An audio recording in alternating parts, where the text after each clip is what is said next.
Le P-8.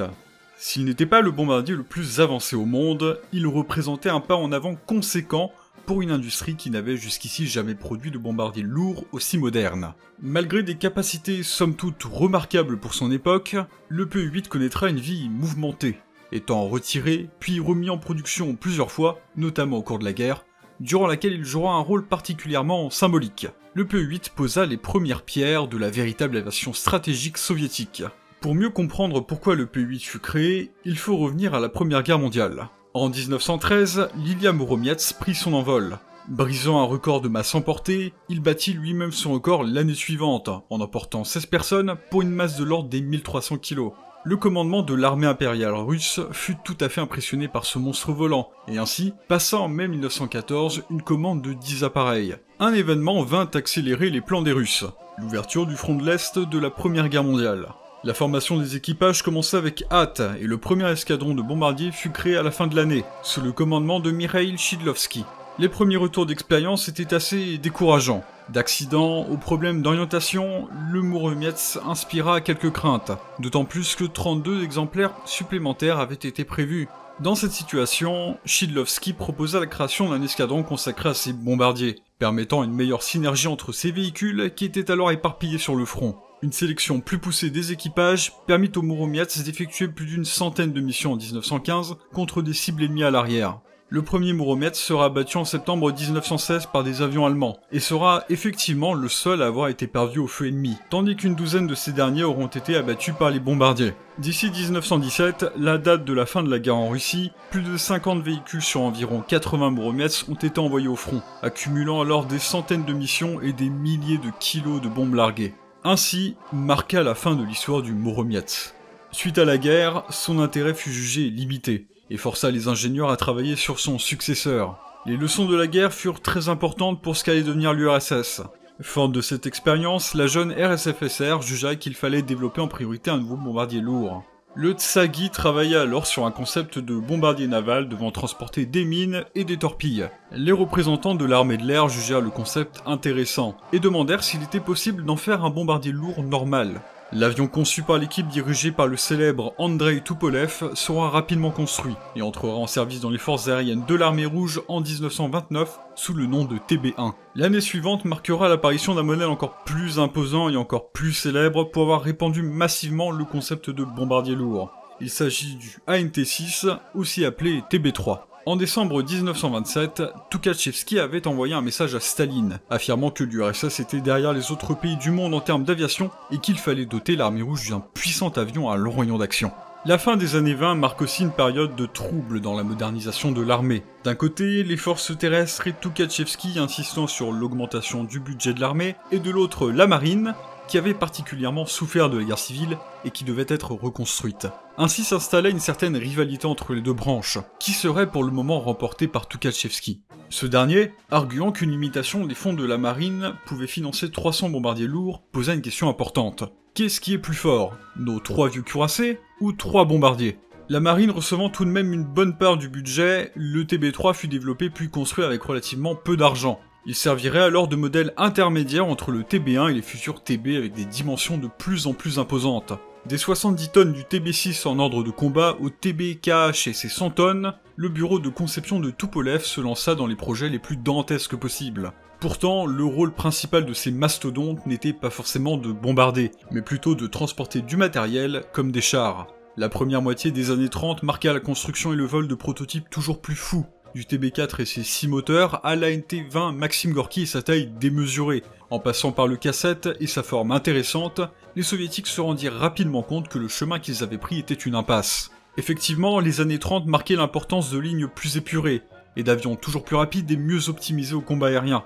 Ces changements forcèrent les soviétiques à abandonner ces monstres d'acier et à développer des véhicules, certes de plus petites envergures, mais bien plus adaptés au combat.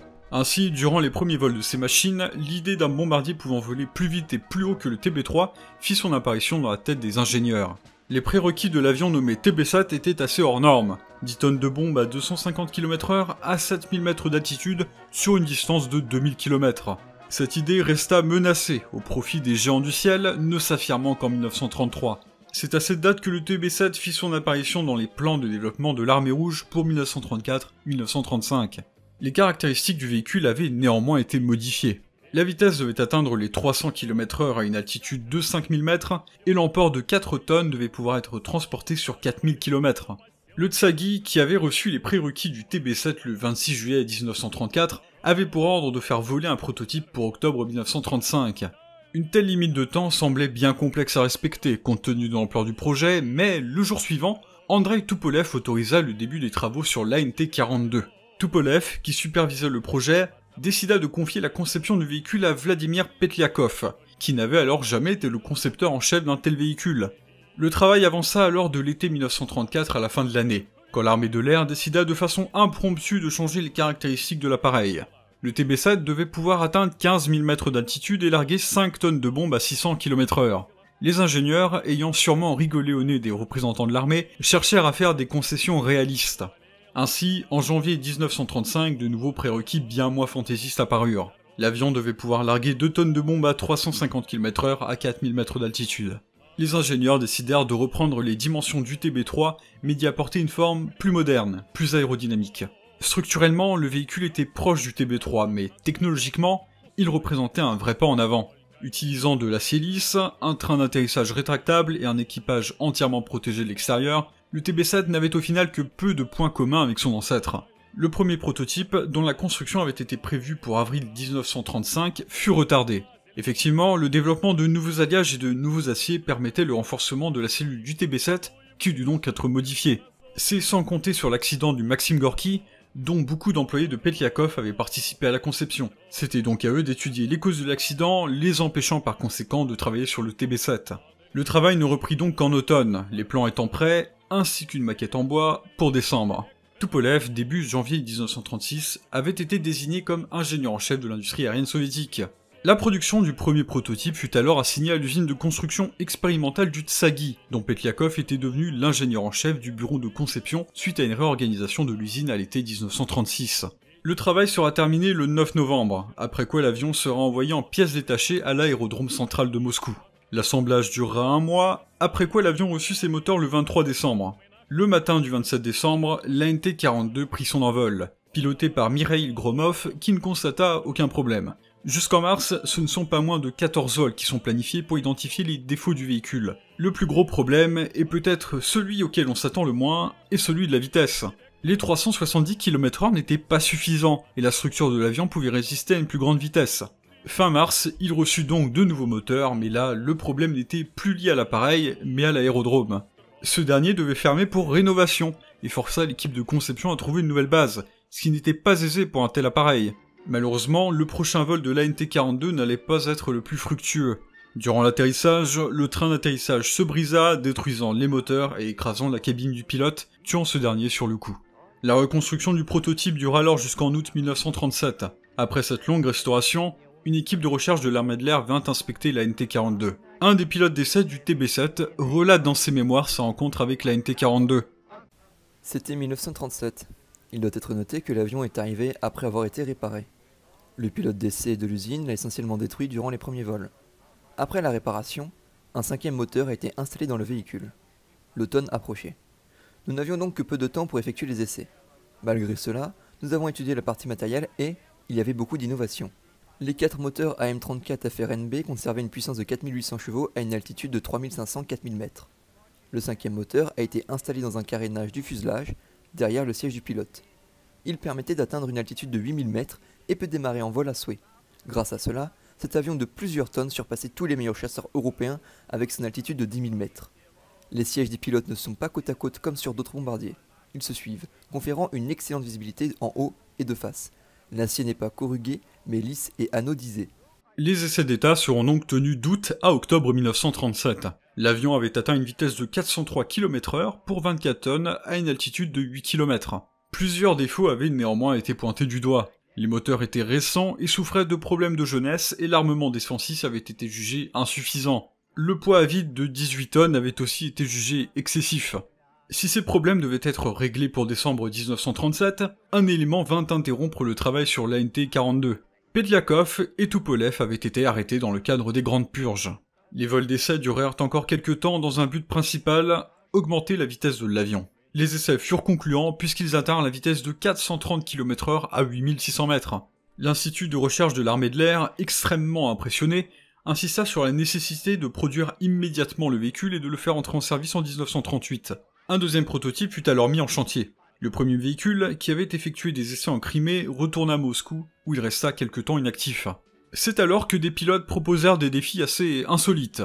Au printemps 1938, 3 pilotes demandèrent au gouvernement de les laisser effectuer un vol Moscou-États-Unis. Évidemment, cette demande a été refusée, l'avion étant jugé comme trop secret, mais surtout précieux. En 1939, un autre pilote proposa un vol de 17 000 km ininterrompu du territoire soviétique, avec ravitaillement en vol. La fin du premier prototype sera tout de même tragique.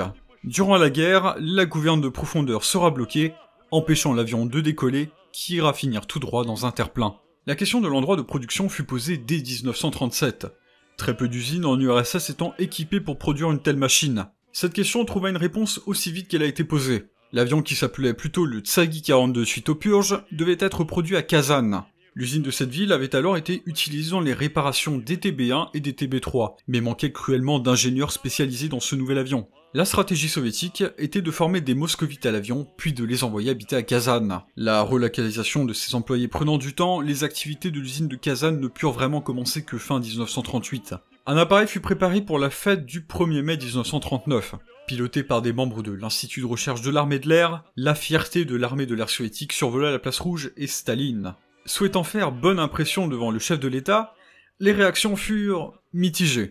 Durant une réunion au Kremlin rassemblant des dizaines de personnes travaillant dans l'aviation et Staline en personne, ils discutèrent notamment des bombardiers. Quand vint le tour du TB7, le chef de l'Institut de recherche chercha à convaincre Joseph de l'utilité d'un bombardier quadrimoteur, ce dernier semblant pour le moins sceptique. Le TB3, dont les derniers exemplaires venaient d'être livrés aux troupes, était effectivement déjà obsolète.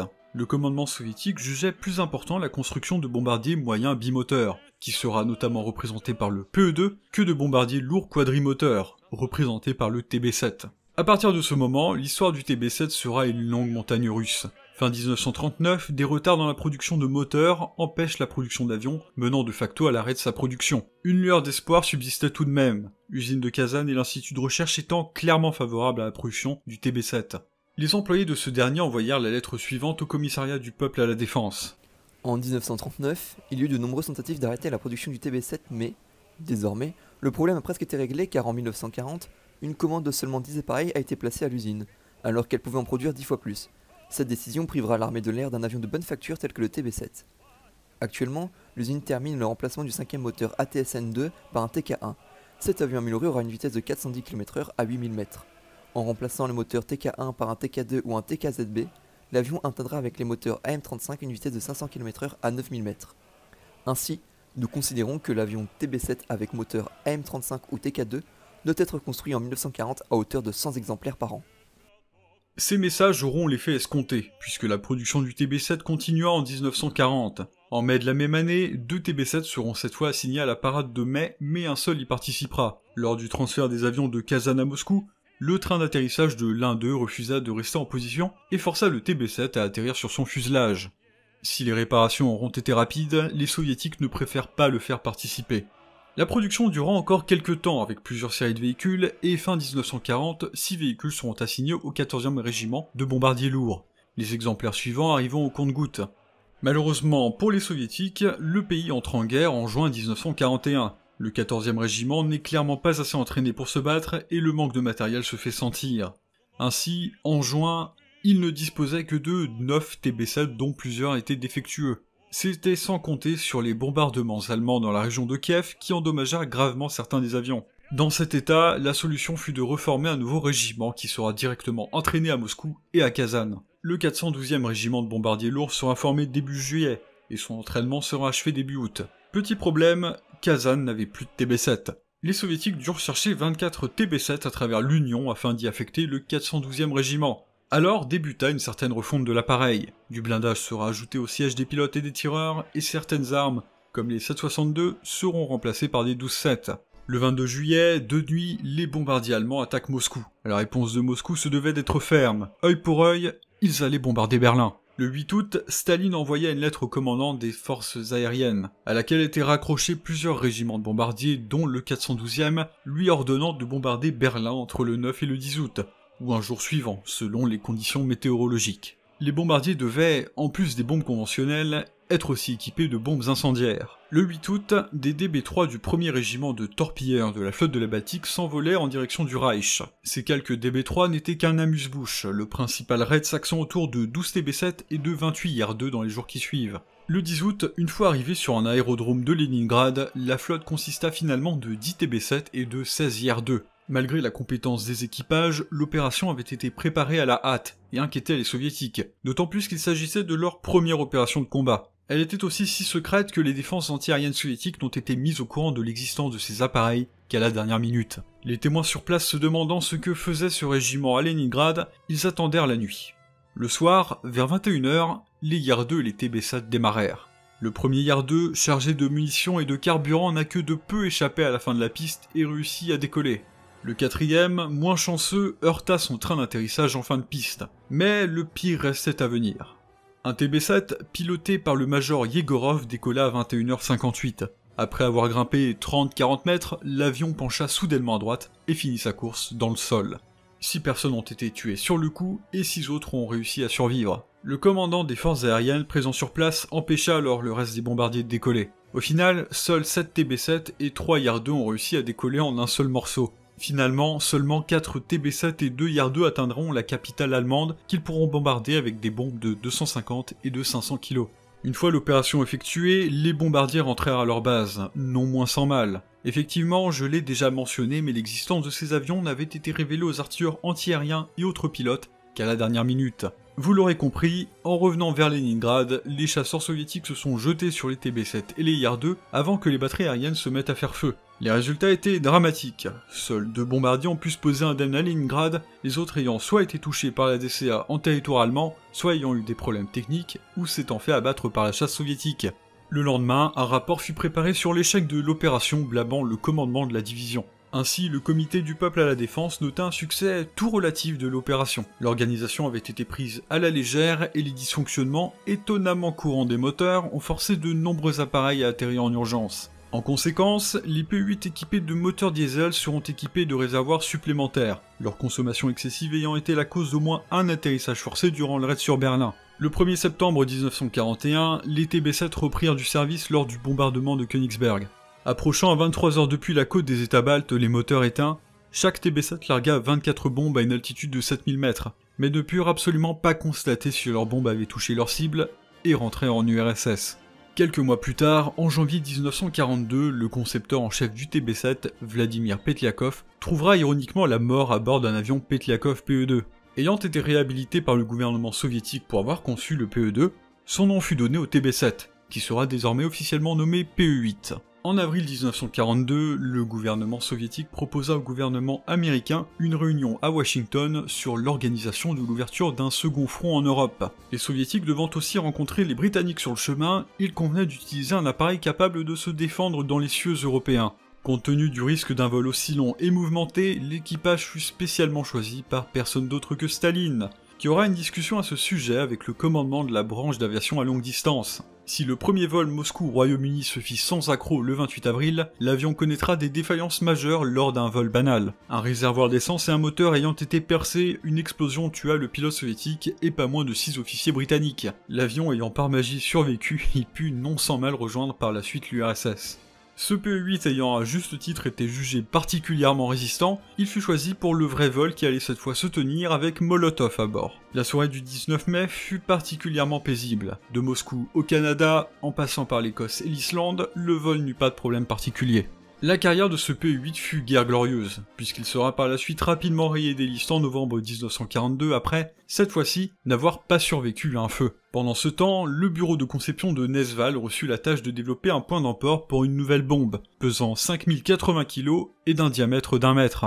Les PE-8 des différents groupes continuèrent leur sortie durant de longs mois, alternant entre combat et réparation avec un taux de disponibilité plutôt élevé. atteignant les 80%. En février 1943, apparaîtront de nouveaux modèles de l'avion, équipés des nouveaux moteurs M82 dont l'utilisateur le plus notable deviendra le Lavochkin LA5. Les moteurs furent rapidement améliorés au standard M82F, aussi connu sous le nom d'HA82FN, d'une puissance de 1850 chevaux, afin de progressivement remplacer les vieux AM35A de 1350 chevaux. Les P-8 allaient alors participer à la guerre armés d'une nouvelle arme, dont 5 exemplaires avaient été construits au début de la guerre, la FAB 5000. La nuit du 29 avril 1943, la première bombe fut larguée sur Königsberg, 2 en mai sur les troupes allemandes près de Mogilev, et le 4 juin, une FAB 5000 détruisit les rails de chemin de fer de la ville d'Oriol. Cette ville fut encore ciblée en juillet, ainsi que les troupes allemandes sur le saillant de Koursk. Début 1944, un total de 13 FAB 5000 avaient été largués. Malgré les améliorations, l'été 1943 se verra coûteux en vie, de nombreux P-8 ayant été perdus au combat contre les chasseurs allemands. Pas moins de 6 bombardiers seront perdus entre mi-juillet et la fin du mois. Les sorties seront interrompues jusqu'en octobre, le temps de développer des extincteurs pour les moteurs, dont le manque avait été jugé être la cause de ces pertes. Le travail de modernisation du P-8 ne s'arrêtait pas là, il appelait à concevoir une vraie nouvelle version de l'appareil, du nom de code Projet T. Ce projet n'ira pas bien loin, puisqu'au même moment, le bureau de conception de Tupolev travaillait sur un nouveau bombardier quadrimoteur, radicalement différent et plus prometteur que le P-8. C'était le projet 64.